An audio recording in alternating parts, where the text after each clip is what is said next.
అన్న అందరికీ నమస్తే. మళ్ళా కొత్త వెల్డింగ్ పనితోనైతే మీ ముందుకైతే వచ్చిన. ఆ కొత్త వెల్డింగ్ పని ఏందంటే, మన వెల్డింగ్ షాప్ దగ్గరికైతే ఒక అశోక్ లేలాండ్ దోస్తు బండయితే వచ్చింది. ఆ బండికి ఏందంటే శశి నుంచి మన షాక్ అబ్జర్వర్ పిన్నులైతే ఇరిగిపోయినాయి. కమన్ పట్టి పక్కల చిన్న షాక్ అబ్జర్వర్లు ఉంటాయి అశోక్ లేలాండ్‌కు. అయితే లోడ్ ఏసి ఆ పిన్నులైతే మొత్తం ఇరిగిపోయినాయనమాట. నాకు మధు ఈ పిన్నులు మళ్ళీ మళ్ళీ ఇరిగిపోతున్నాయిరా ఎన్ని సార్లు వెల్డింగ్ కొట్టినా. మళ్ళీ ఇరగొద్దు. శశికి ఏమన్నా ఏసి మంచిగా గట్టిగా చేయంటే, నేను ఈ ఒకటే పరి దోయించి యాంగ్లర్ తీసుకొని మంచిగా పిన్ను బయటికి కట్ చేసి పిన్ను హోలేసి పిన్ అయితే బయటికి తీసుకొని హెవీ వెల్డింగ్ అయితే చేస్తున్నా చూసుకోవచ్చు. చేసి గీతలో ఒక దోయించి యాంగ్లర్ పెట్టిన కనిపిస్తుంది కదా, లోపల నుంచి రాడ్ వేసి వెల్డింగ్ చేసిన. మళ్ళీ అసలు పోకుండా హైలైట్ చేసిన, మళ్ళీ పోదు. ఎంత లోడ్ వేసినా సరే ఇక రాడ్ అన్ని ఇరుగుతుంది, సెషన్ ఇరుగుతుంది, కానీ నేను కొట్టిన వెల్డింగ్ అయితే పోదు గైస్. ఈ బండికి అయితే నేనైతే 8 పుల్లలు కొట్టడం జరిగింది. ఒక పుల్లకు 50 రూపాయలు ఛార్జ్ చేసిన.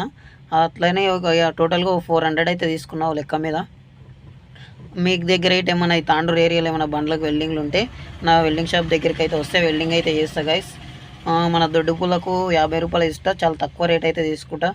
మీరు ఎవరికైనా కావాలంటే వెల్డింగ్ పని అయితే చేయగలుగుతాము.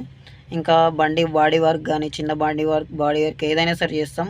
మళ్ళీ ఇంకో వెల్డింగ్ పనితోనైతే మళ్ళీ కలుసుకుంటా. అంతవరకు దాకా ఉంటాను ఫ్రెండ్స్. బాయ్. ఏమైనా పనులు ఉంటే చెప్పండి.